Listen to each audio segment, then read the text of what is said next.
नमस्ते दोस्तों, NSTV horror stories में आपका स्वागत है। तो चलिए बढ़ते हैं आज की कहानी की ओर। मौत का खेल।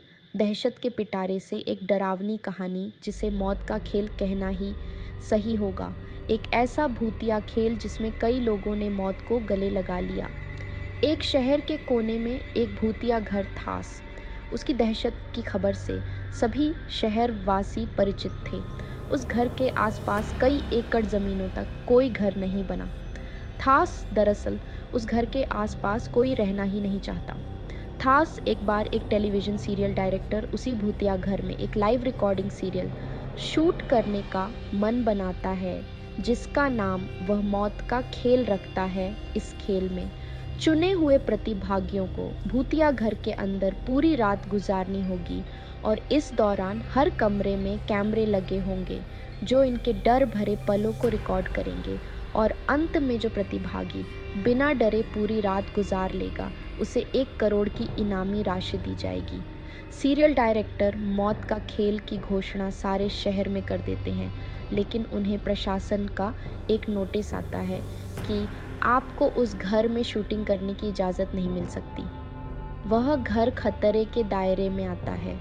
सीरियल डायरेक्टर बहुत नामी हस्ती था, इसलिए वह निजी तौर पर प्रतिभागियों की ज़िंदगी की सुरक्षा की गारंटी ले लेता है और कुछ शर्तों को लागू करने के बाद प्रशासन से उस भूतिया घर में सीरियल रिकॉर्ड करने की मंजूरी मिल जाती है, जिसके लिए उसे 2 गुने पैसे खर्च करने पड़ते हैं।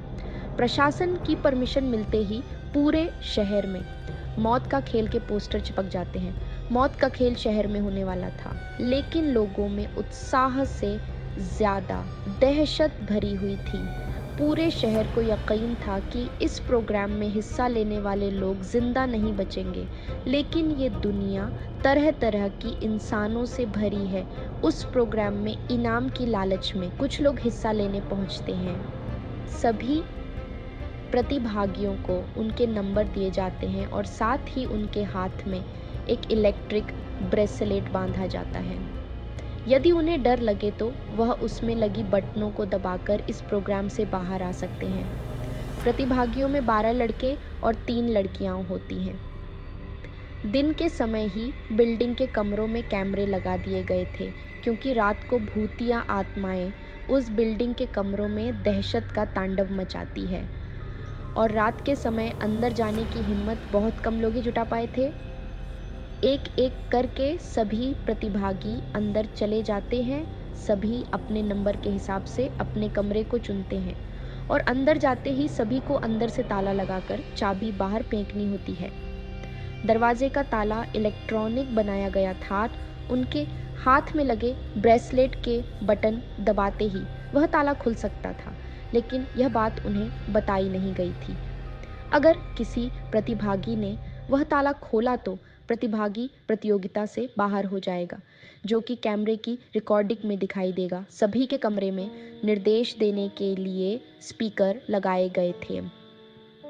उसी से सभी को संकेत दिया जाता है कि सभी जल्द से जल्द अपने कमरे का ताला बंद करके चाबी दरवाजे के नीचे से बाहर फेंके और इसके बाद कमरे की लाइट बंद की जाएगी।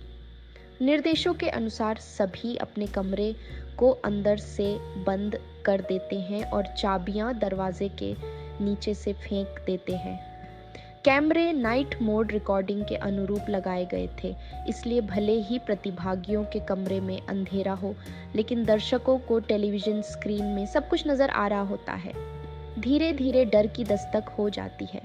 प्रतिभागियों में से एक लड़की अचानक अपने कमरे में चीखने लगती है।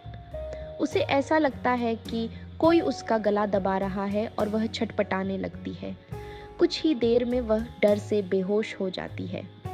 उसके बेहोश होते ही लाइव सीरियल देख रहे दर्शक घबरा जाते हैं। अचानक एक एक करके सभी प्रतिभागियों पर भूतिया हमले होने लगते हैं, लेकिन ताज्जुब की बात तो यह थी कि सभी प्रतिभागी अपने आप को स्वयं ही नुकसान पहुंचा रहे थे। कैमरे की रिकॉर्डिंग में साफ साफ नजर आ रहा था, आज कोई अपने चेहरे पर खरोंच रहा था तो कोई अपना गला दबा रहा था और कई तो अपना सर भी दीवार से मारकर घायल कर रहे थे। दर्शकों का डर बढ़ते देख बिल्डिंग के नज़दीक सरकारी अधिकारी पहुंच जाते हैं, क्योंकि प्रोग्राम को प्रशासन की शर्तों के अनुरूप रिकॉर्ड करने की परमिशन दी गई थी, जिनमें से एक शर्त यह भी है कि यदि किसी प्रतिभागी को शूटिंग के दौरान मेडिकल की ज़रूरत पड़ेगी तो तुरंत डॉक्टर उपलब्ध करवाया जाएगा। और जब सभी प्रतिभागियों को लाइव रिकॉर्डिंग में चोट लगने लगती है तो सभी प्रोग्राम को रोकने की आवाज़ उठाने लगते हैं। रातों रात प्रशासन पर दबाव बढ़ जाता है। दर्शकों में दहशत फैलते देख प्रोग्राम का प्रसारण रोकने के आदेश आ जाते हैं। तुरंत प्रोग्राम का टेलीकास्ट रुक जाता है और अब जद्दोजहद होने लगती है।